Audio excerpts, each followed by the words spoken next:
Live from New Delhi, you're watching DD India Global. We'll get you top stories from India and the region. I am Tanvi Taneja. And for news from the rest of the world, I'm joined by my colleague in London, Julia Chapman. Good afternoon, Julia. Thanks, Tanvi. Coming up, India responds to the bombings in Iran. Russia and Ukraine exchange fire and prisoners.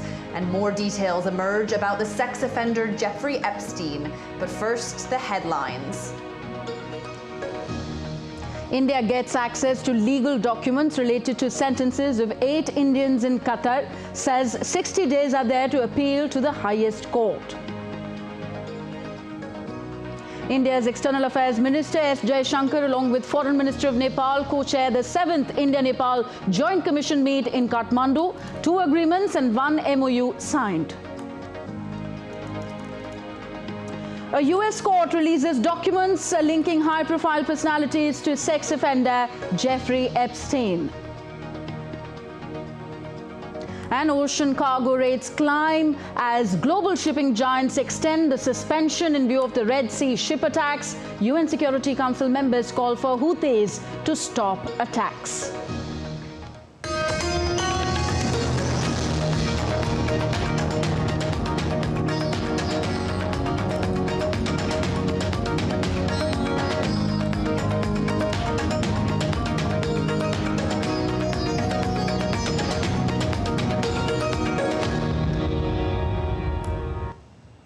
India has got access to legal documents related to sentences of 8 Indians in the Qatar Dahar global case. External Affairs Ministry spokesperson Randhir Jaiswal said that the legal team has the order of the Qatar court, which is confidential. The court has given 60 days for appealing to the highest court there. दिसंबर को वहाँ के जो court of appeal है उन्होंने एक judgement दिया। उसके तत्पश्चात हम लोगों ने एक प्रेस रिलीज़ निकाली जिसमें हम लोगों ने बताया था आपको कि उनका जो डेथ सेंटेंस है, मृत्युदंड है, उसको हटा के प्रेजेंट सेंटेंसेस कर दिया गया है। जो लीगल टीम है उनके पास वो कोर्ट का ऑर्डर है। वो जो कोर्ट ऑर्डर है वो एक कॉन्फिडेंशियल डॉक्यूमेंट है। 60 दिन का समय है जब इस मसले को अपील किया जाता है कोर्ट ऑफ कैसेशन में, जो कि कतर की सबसे ऊंचा वहाँ का कोर्ट है। तो इस मुद्दे पर हमारे जो लीगल टीम है वो काम कर रही है। Now on to neighbouring Nepal. A 7th meeting of the India-Nepal Joint Commission was held in Kathmandu on Thursday. India's External Affairs Minister Dr. S. Jaishankar and his Nepalese counterpart NP Saud co-chaired this meeting. Both sides signed 2 important agreements. The first one being a long-term agreement on electricity and another one being to enhance investment in high-impact community development projects. With the signing of the agreement, the bilateral understanding to export 10,000 megawatts of electricity from Nepal to India in the next 10 years has been materialized. Earlier, Jaishankar met Nepalese President Ramchandra Paudel and at his office in Kathmandu, during which the minister conveyed warm greetings of President of India, Draupadi Murmu. He said that India values his guidance and sentiments for a strong and expanding India-Nepal ties. Besides, discussions on bilateral relations and mutual cooperation were also held during the meeting. The External Affairs Minister also called upon Nepalese Prime Minister Pushpa Kamal Dahal. Jaishankar conveyed the warm wishes of Prime Minister Narendra Modi to him and recalled Prime Minister Dahal's successful visit to India in June last year, which imparted a new momentum to India-Nepal ties. The 2 leaders discussed the follow-up, including through the Joint Commission meeting today. Dr. S. Jaishankar said that friendship between India and Nepal is indeed unique and the partnership is moving from strength to strength.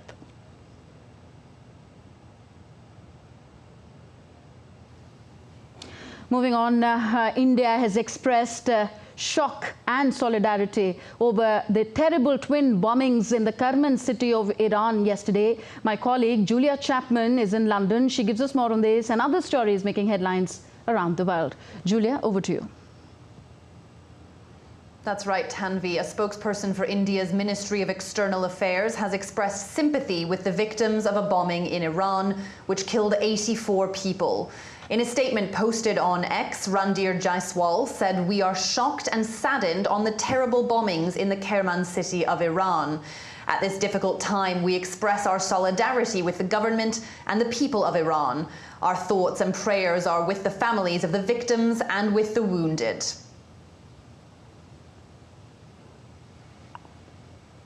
Twin blasts took place on Wednesday at a cemetery where Iranians were marking the 4th anniversary of the death of Iranian General Qasem Soleimani. A flurry of reactions has followed since, and Iran has vowed to punish those responsible. More details in this report. Iran was rocked by 2 explosions on the 3rd of January that marked the 4th anniversary of Iranian General Qasem Soleimani's death. Nearly 100 people have been killed in the blasts. Iran's supreme leader Ayatollah Khamenei has vowed revenge for the bombings. Iran's President Ibrahim Raisi condemned the twin bombings, stating that the perpetrators of this inhumane crime would be caught and punished for the heinous act. Don't doubt it. You will pay the price for this crime. These crimes that you have committed, you will deeply regret. The White House National Security spokesperson John Kirby said on Wednesday that the US has seen no indication that Israel was behind Iran's twin explosions. Certainly our hearts go out to all the innocent victims and their family members who are obviously, their lives are going to be forever changed by this, but we don't have any more detail in terms of how it happened or who might be responsible for it. We have no indication at this time at all that Israel was involved in any way whatsoever. Antonio Guterres, the Secretary General of the United Nations, has firmly condemned the attack in Iran. The UN chief has demanded that those responsible must face the consequences. The Secretary General strongly condemns the attack today on a memorial ceremony in Kerman City in the Islamic Republic of Iran, which reportedly killed more than 100 people and injured many more. The Secretary General calls for those responsible to be held accountable.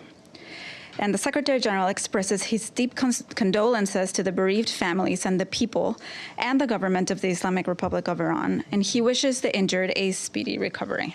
Iranian Health Minister Bahram Ainullahi announced the death toll of the Wednesday attack, making it the deadliest attack in the history of this Islamic Republic, which has faced similar incidents in the past from various groups. The chief of the General Staff of the Israeli Army, Herzi Halevi, has visited a military base in the country's north. The Israeli Army on Wednesday released a video and photos of the visit, which comes as tensions with Hezbollah simmered following the killing of Hamas deputy leader Salah al-Aruri this week. Israeli troops have stepped up preparedness for war across all border areas, where they have plans to increase the number of soldiers. On Thursday, both the Israeli army and Hezbollah made statements suggesting they want to avoid risking the further spread of the conflict. The United States is continuing diplomatic efforts to de-escalate the Israel-Hamas conflict. U.S. Secretary of State Antony Blinken will head back to the Middle East on Thursday, including a stop in Israel. U.S. diplomatic envoy Amos Hochstein is also expected to travel to Israel to work to soothe tensions between the warring sides. On Saturday, Blinken will visit Turkey to discuss bilateral and regional issues.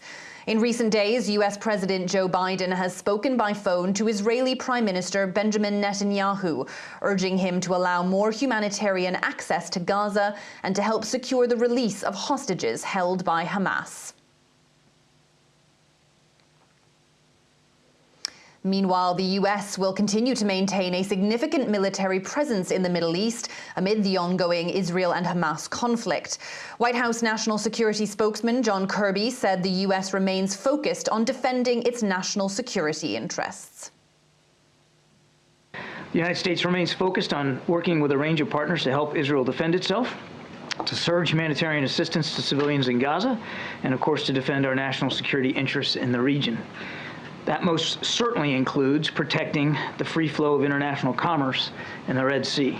Now, to accomplish these goals, we have established and will continue to maintain a significant force presence in the Middle East.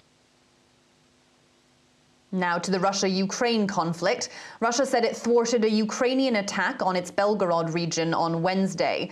Ukraine, meanwhile, said it struck multiple military targets, including Russian command posts. The Russian Defense Ministry issued a battle report stating that Russian air defense forces shot down multiple missiles and rockets, and that they also repelled multiple attacks by Ukraine in Donetsk, Kherson, Krasny Liman, and other directions. The Ukrainian armed forces said they were engaged in 47 battles with the Russian army on the left bank of the Dnieper River, among other areas. In their biggest prisoner swap so far, Ukraine and Russia announced the first exchange of prisoners of war in nearly 5 months, with more than 200 freed by each side. Moscow described a complex negotiation involving mediation from the United Arab Emirates. Russia's defense ministry said 248 military personnel had been handed over by Ukraine. Despite the lack of any dialogue on how to end the 22-month conflict, Kyiv and Moscow have held several prisoner swaps since the early months of Russia's invasion in February 2022. Prisoners embraced their loved ones after being reunited following the prisoner swap between Russia and Ukraine. NATO chief Jens Stoltenberg will convene a meeting between diplomats from the military alliance and officials from Ukraine on the 10th of January. The meeting follows a recent wave of heavy Russian airstrikes against Ukraine. The meeting will take the format of the NATO-Ukraine Council and will be convened at Kyiv's request following missile and drone attacks. The International Atomic Energy Agency says for the first time its inspectors have been denied access to parts of Ukraine's Russian-occupied Zaporizhzhia nuclear power plant. The Director General of the UN nuclear watchdog, Rafael Grossi, said inspectors at the plant have had no access to the main holes of reactors 1, 2 and 6 for 2 weeks now. He added that they are yet to receive 2024 maintenance plans for the facility. The IAEA chief has visited the plant 3 times since the Russian invasion, a complex process which requires the crossing of front lines. Grossi has repeatedly called for an end to fighting in the vicinity of the facility to avoid any catastrophic accidents. A U.S. court on Wednesday released hundreds of pages of documents containing names of 200 people who had ties with the late sex offender Jeffrey Epstein. The document has revealed many high-profile names. It has mentioned accusers as well as others he associated with, from famous business people to politicians. One of those listed is Britain's Prince Andrew, a brother of King Charles III. For more on this, let's go to DD India's Stuart Smith, who joins us from London. Stuart, what do these latest court documents reveal about the relationship between Prince Andrew and Jeffrey Epstein?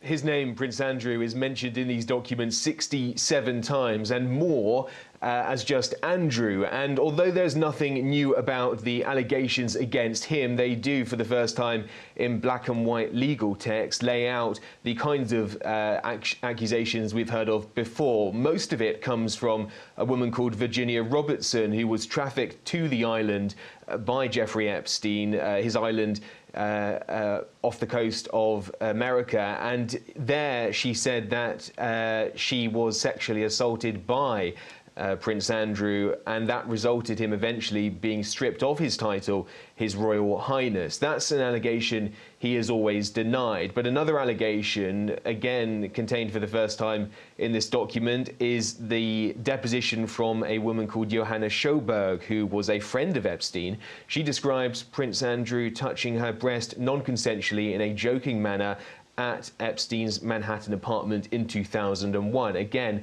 an allegation that that Prince Andrew and Buckingham Palace deny.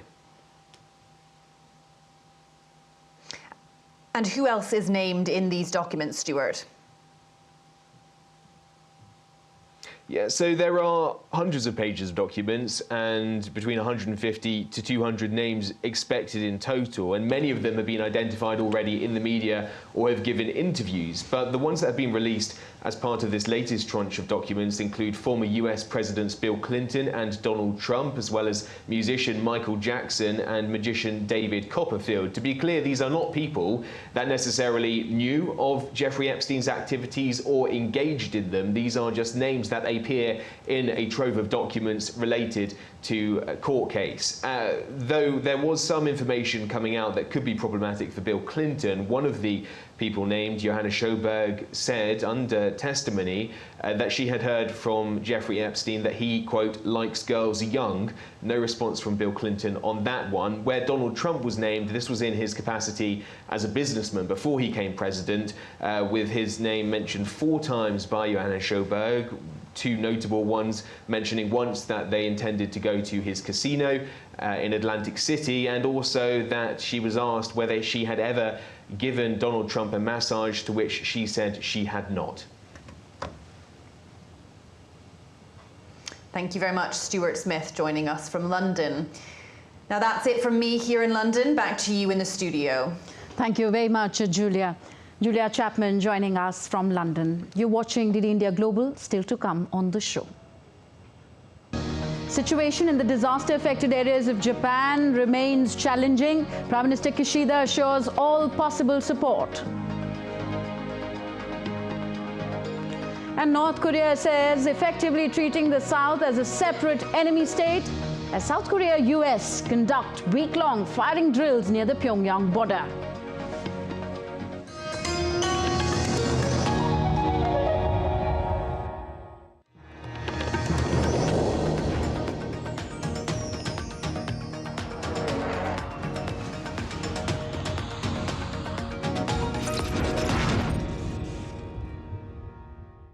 In a world that never stops, where information shapes our reality, one app stands out, helps you stay ahead of time.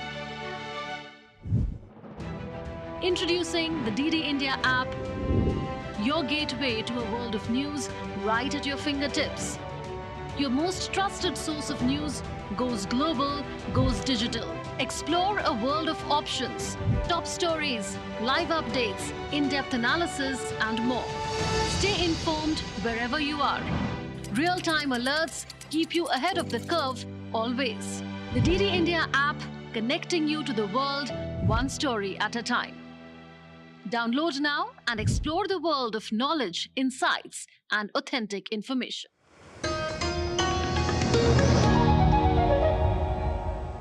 Welcome back. You're watching DD India Global. I am Tanvi Taneja. Back to West Asia. Members of the UN Security Council called on Yemen's Houthis to halt their attacks on the key shipping route in the Red Sea and the Gulf of Aden. Details in our next report. Members of the United Nations Security Council on Wednesday called on Yemen's Houthis to halt their attacks on shipping in the Red Sea and Gulf of Aden, saying that they threaten regional stability, global freedom of navigation and food supplies. Addressing the Council's first meeting of 2024, a U.S. representative to the United Nations, Chris Lu, said the United States believes that the situation has reached an inflection point. Today, in light of both the broad support for Council action and continued Houthi attacks, the United States believes that we are at an inflection point. These attacks pose grave implications for maritime security, international shipping, and commerce, and they undermine the fragile humanitarian situation in Yemen, damaging the ability of the international community to deliver assistance to more than 21 million people in need. It is vital that the Council speak, and speak now. 13 nations led by the United States are jointly warning Houthi rebels of unspecified consequences unless they halt attacks on Red Sea shipping vessels. A joint statement was issued by US, Australia, Bahrain, Belgium, Canada, Denmark, Germany, Italy, UK, New Zealand, Netherlands, Japan, Singapore after the United Nations Security Council meeting on Wednesday. Meanwhile, ocean freight rates are surging after a missile attack. The attacks are already delaying delivery of products. All the major shipping companies have halted the transit through Red Sea As of Wednesday, hundreds of container ships and other vessels have been rerouted around Africa's southern Cape of Good Hope to avoid the attacks. Yemen-based Houthi militants have been attacking high-value cargo vessels in the Red Sea since November in a show of support for Palestinian Islamist group Hamas fighting Israel in Gaza. It has forced ships to reroute around the southern tip of Africa. Meanwhile, Indian Navy continues to monitor maritime security situation in the North Central Arabian Sea and Gulf of Aden. Indian naval ships and aircraft remain mission deployed for maintaining enhanced surveillance and undertaking maritime security operations. In the last 1 week, Indian naval task groups have investigated a large number of fishing vessels and boarded vessels of interest. Indian Navy remains committed towards ensuring safety of these merchant shipping vessels and seafarers in the region. On to Japan now. Rescuers are racing against the clock in search for survivors of the Monday earthquake that killed at least 73. Evacuees continued to wait for further aid amid freezing temperatures and heavy rain. Japanese Prime Minister Fumio Kishida has said that rescue efforts in the quake zone were being hampered by geographical limitations and ongoing aftershocks, but that the government was doing its utmost to help those affected. The full extent of the damage and casualties remains unclear 3 days after the quake, which is already the deadliest in Japan since at least 2016. Nearly 600 tremors continue to hit the peninsula, raising fears of landslides and further damage to the infrastructure. The situation in the disaster-affected areas remains challenging, but we will continue to take all possible measures to support the victims. We have received messages of sympathy and offers of aid from dozens of countries, regions and private organizations around the world, including from the United States, the other G7 nations, China and Taiwan. We are not accepting any human or material support. DD India correspondent Chris Gilbert sends us more details from Tokyo. Well, the death toll is now past 80 and there has been a list of missing persons that has been released by the Ishikawa prefecture where the earthquake happened, and that is standing currently at 50. But look, there seems to be a dawning realization by the government that time is truly running out now. It has been more than 72 hours since the earthquake happened. And that is the window that is believed by experts to be absolutely crucial in finding survivors either isolated or cut off by the roads or under collapsed buildings or collapsed houses. And so the Prime Minister on Thursday morning, a few hours ago, said that he wanted rescuers throughout Thursday to absolutely double their efforts and really work with urgency as much as possible to find survivors and save as many lives as possible. And he has extended the number of respondents from 1,000 to about 4,500. But it's a difficult challenge because many of these communities are still unreachable. The roads are damaged or blocked by mudslides or rock falls and adverse weather conditions. People have been found walking down the road in the middle of the night just to tell the outside world that they are okay. So it is truly difficult to grasp for locals and for officials there the extent of the damage and just what needs to be done to save lives and keep hope that lives can still be saved from here. Meanwhile, the doomed Japan Coast Guard plane was making its third emergency trip to an earthquake zone within 24 hours when it collided with a passenger jet at a very busy Haneda airport. 5 of the 6 Coast Guard crew died, while the surviving pilot is under scrutiny after authorities released control tower transcripts appearing to show he was ordered to enter a holding area near the runway before the crash occurred. It is unclear whether the volume of airport traffic or the emergency response to the earthquake were factors in this accident.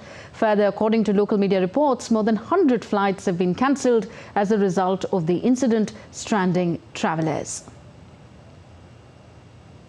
North Korea is modifying its policy and government structures to treat South Korea as a separate enemy state, causing significant changes in its relationship with the country. The analyst said that North Korea's recent policy changes could lead to the foreign ministry assuming South Korean relations and potentially justifying the use of nuclear weapons in future wars. Earlier, North Korean leader Kim Jong-un said peaceful reunification with South Korea is impossible and that the government would make a decisive policy change in relations with the quote-unquote enemy. He also ordered the military to be prepared to pacify and occupy the South in the event of a crisis. Further, South Korean and US troops held joint combat firing drills in Poncheon near the border with North Korea to test and enhance combat readiness, simulating enemy aggression. The joint exercise involved heavy weapons and took place over a week starting on December 29th and ending on Thursday. The allies have dramatically increased the scale and intensity of joint drills in the past year amid escalating tensions in the Korean peninsula, as Pyongyang tested both long-range ballistic missiles and tactical weapons designed to strike targets in the south and in the Pacific. Across India, a transformative movement is gaining momentum. The Vixit Bharat Sankalp Yatra, the largest ever outreach initiative of the Government of India, is bringing the promise of empowerment and a brighter future to the doorsteps of all Indians. On Thursday, India's Finance Minister Nala Sitaraman launched a Vixit Bharat Sankalp Yatra van in Chennai.